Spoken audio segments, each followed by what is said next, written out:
Human teeth by the looks of it. Molars, incisors, and every tooth in between. It had to be about 40 pounds of teeth, tightly wrapped in potato sacks inside a blue duffel bag that looked identical to mine. I wish I had double-checked the contents at the airport, but I was so exhausted by my flight that I just wanted to get home. And now, all my clothes, toiletries, and Hawaiian souvenirs are gone, replaced by a bag that belongs to either the Tooth Fairy or some psychotic dentist. Seriously, how the hell did this get through security? I put on some kitchen gloves and dug around through the teeth, hoping to find some form of identification. There was nothing but more teeth. Then, I received a text on my phone that stiffened my entire back. Where are my fucking teeth? I was more confused than ever.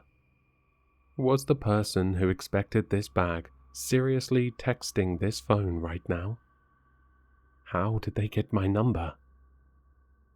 Instinctively, I looked around my empty apartment, feeling threatened by the message.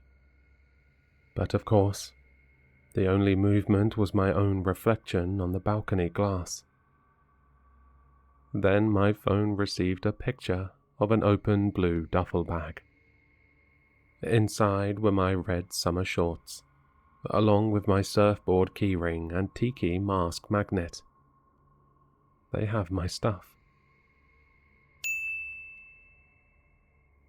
You have our teeth, and we know who you are. Then came another picture of a crumpled form I filled out to go scuba diving. It was left in the outer pocket of my duffel bag. My name was listed, my address, even my phone number. Shit. Then I received a call from an unknown caller. I put the phone on the ground and let it ring out. Each ring sent a buzz through my hardwood floor, and a shiver up to my neck. Another text. We know where you live. Give us back the teeth. Terrible scenarios flooded my mind. Men wearing balaclavas, bursting through the door with army boots and pointing their gleaming knives at my face. Zap straps tightening around my feet and hands, cutting off all circulation. Days of being locked in a cargo container and having to suck the moisture from filthy puddles for sustenance. Okay, relax. Chill. I had a habit of watching too much true crime. I ran through the options. They all seemed like imperfect solutions. 1. I could call the police, but I didn't know if they could help me. They would have no idea who this tooth person is either. I doubt they would put me in witness protection based on a few texts. 2.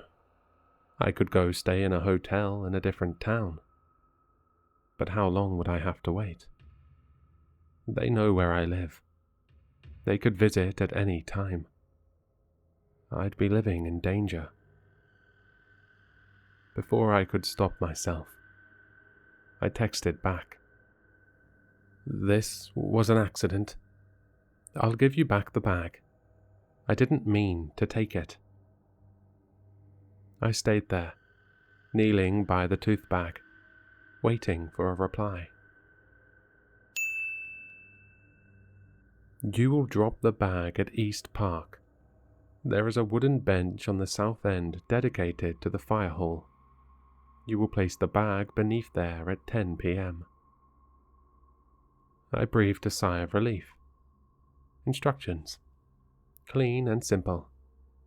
That park was across from my apartment. I could do that no problem. Another text. And you must add one of your front teeth. My throat tightened. What? I quickly texted back. What do you mean? Because of your interference, a price must be paid. One of your front teeth.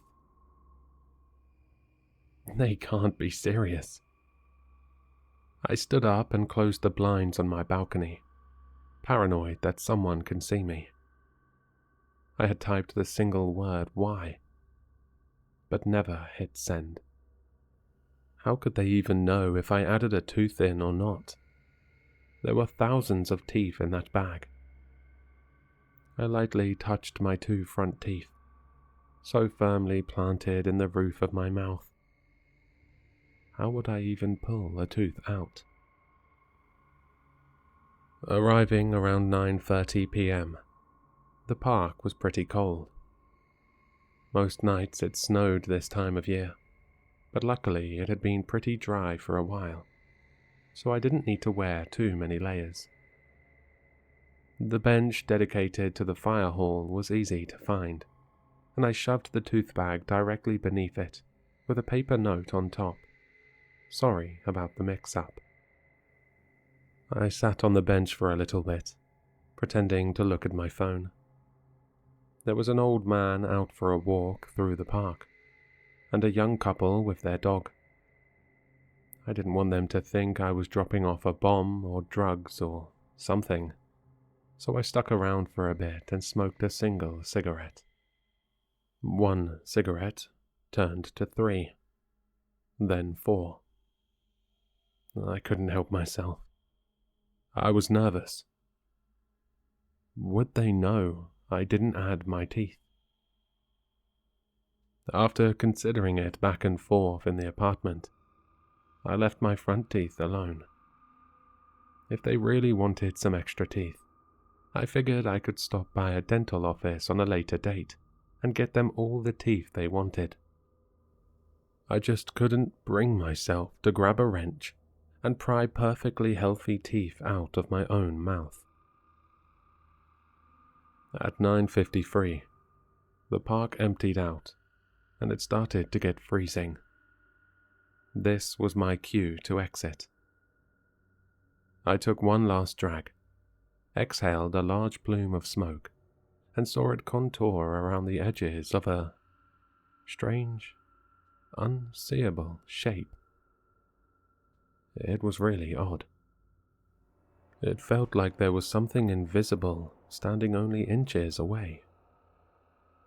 As I tried to move forward, a bone-like hand found my throat. 2 yellow eyes appeared, floating in the air. Filthy liar. You didn't add your pain. What?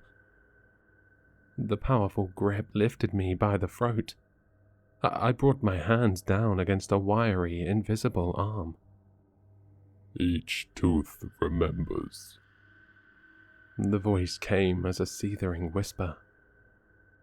Every tooth retains the pain from when it was pulled. My assailant lifted me a whole foot above the ground. I couldn't breathe. Lord Fowl needs his shipment of pain. You delayed it. I tried to beg, but could only make a choking sound. The entity dropped me to the ground. I inhaled and immediately tried to crawl away, but an invisible knee pinned me down. And now, you must top off the pain with a fresh garnish. 2 invisible hands forced their way into my mouth and pried open my jaw. I tried to fight back, to close my mouth, but it was no use. This entity, whatever it was, had incredible strength. A fresh dollop of pain will rejuvenate the supply. My 2 frontmost teeth, my buck teeth, were effortlessly bent outward and snapped off.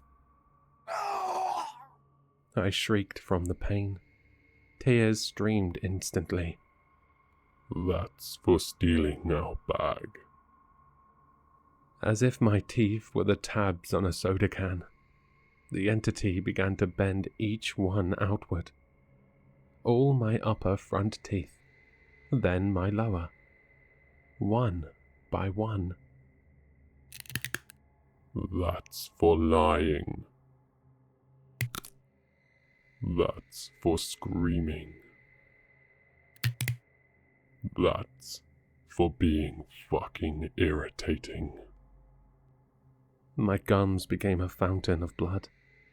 The pain in my mouth was catastrophic, each nerve ending raw and on fire. I tried to scream for help, but the knee on my chest weighed down harder.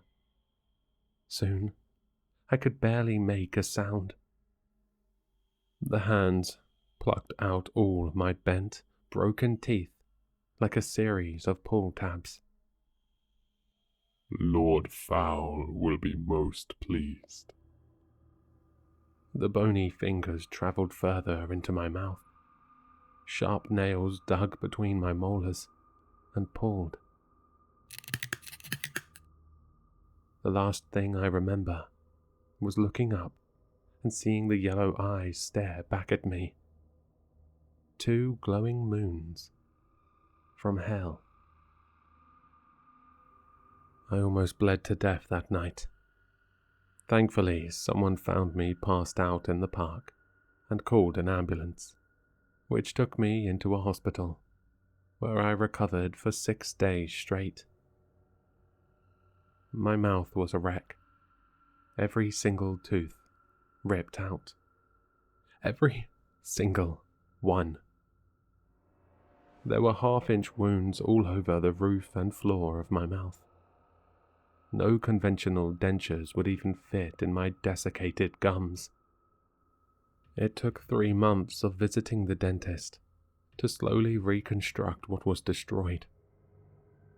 And even now, I still have to wear 2 different sets of dentures.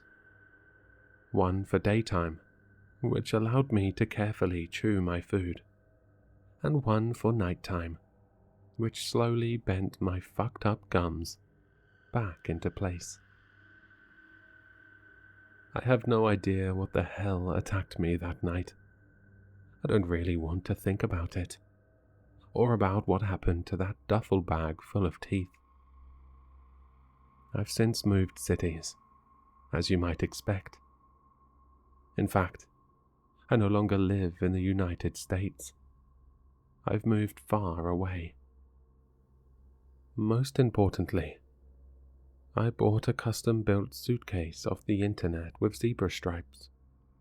I've pinned bright yellow plastic stars all over, and many other identifiers too. It might look like a tacky eyesore, but I'll never confuse it for someone else's bag. If you're ever at the airport and you recognize my bag from this story, I give you permission to come up and say hello. I make it a point to try and meet friendly people and move forward with my life. Who knows? If you catch me in the right mood, I may even show you my removable teeth. As far as I know, I'm the only 27-year-old with full-blown grandma dentures.